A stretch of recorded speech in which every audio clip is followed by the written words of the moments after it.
Happy Friday, everyone. Today we're going to talk about alcohol on a low carbohydrate, high fat diet. Get this question a lot. So can one have a drink if they're trying to follow a whole foods, low carbohydrate, high fat diet? Well, before we actually answer that, let's talk just a little bit about alcohol. So alcohol, when it comes to the studies about alcohol, some show that light to moderate alcohol consumption can actually improve insulin sensitivity and potentially actually decrease cardiovascular risk. Now, there are certainly plenty of other studies that show that moderate or heavier chronic alcohol consumption can actually cause type 2 diabetes, obesity, and therefore obviously making insulin sensitivity worse. So why the difference? Well, it really is dose dependent. So there is a very big difference between a little bit of alcohol and a lot of alcohol. Okay, so when we talk about the metabolism of alcohol, alcohol is metabolized in the liver. So when alcohol comes into the liver, it goes through many biochemical reactions. And early on in the metabolism of alcohol, a byproduct is created that actually can cause reactive oxygen species, otherwise known as free radicals. You may have heard something about free radicals. They cause a problem with all kinds of aspects of our health. They can be involved in cardiovascular disease, cancer, so the creation of these can be a problem.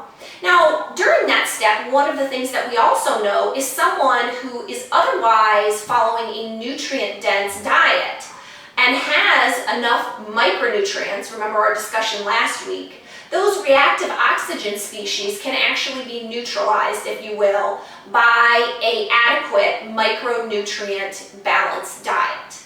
So therefore, going through further on in the metabolism of alcohol, we come to the endpoints. And alcohol's endpoint can either be into the mitochondria to be used as energy, or it can actually be made into fat, de novo lipogenesis. And if you remember way back when we talked about carbohydrates becoming fat in the blood, that's what it would be called, de novo lipogenesis. So making new fat. So obviously that's not desirable and can be a problem. And that goes back to that whole dose-dependent nature of it again.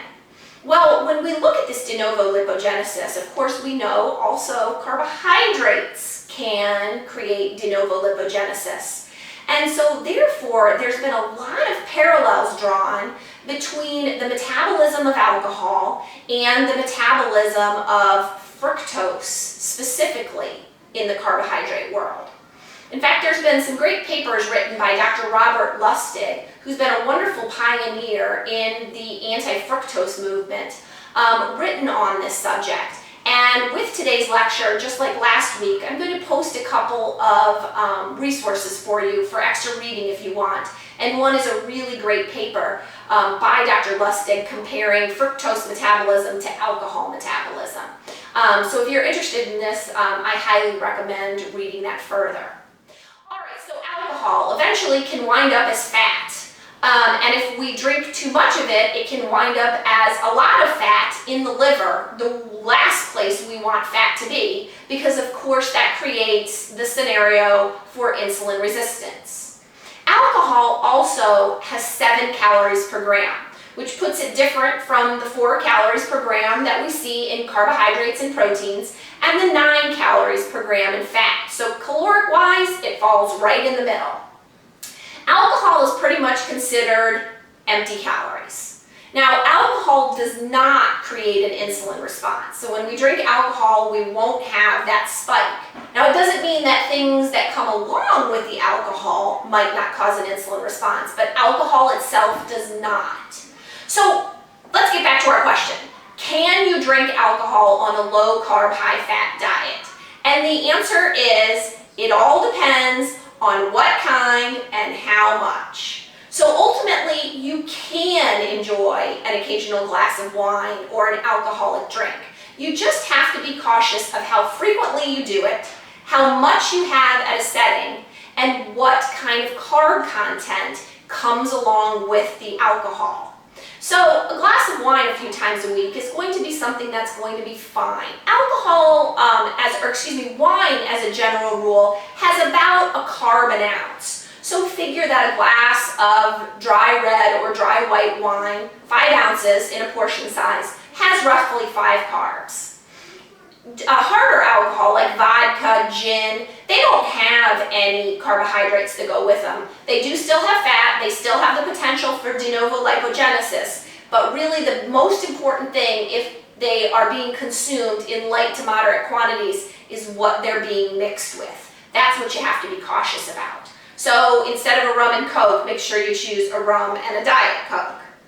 And as far as beer goes, one of the things we have to remember about beer is they're grain-based, so that could be a concern. But also there is a very wide variability in the carbohydrate content of beers. So some of the beers can be very low carbohydrate, like Michelob Ultra, which is like 2.6 carbs per beer. Tends to be a little bit on the watery side, but if you want to drink beer and you want something that's a little less watery, Amstel Light, Corona Light, those are a little bit more full-bodied and they have 5 carbs per beer. Heineken Light has about 6.8. So many of the light beers you'll find are going to be in the under 10 range. The real problem comes in with the craft beer because that tends to be very high in the carbohydrate count. So again, as part of the supplementary material here today, I'm going to post a nice link to a site that rates the calories and the carb content of many of the most popular beers. So ultimately, if you want to have a light beer, a low carbohydrate mixed drink, or a glass of wine, go ahead and have it.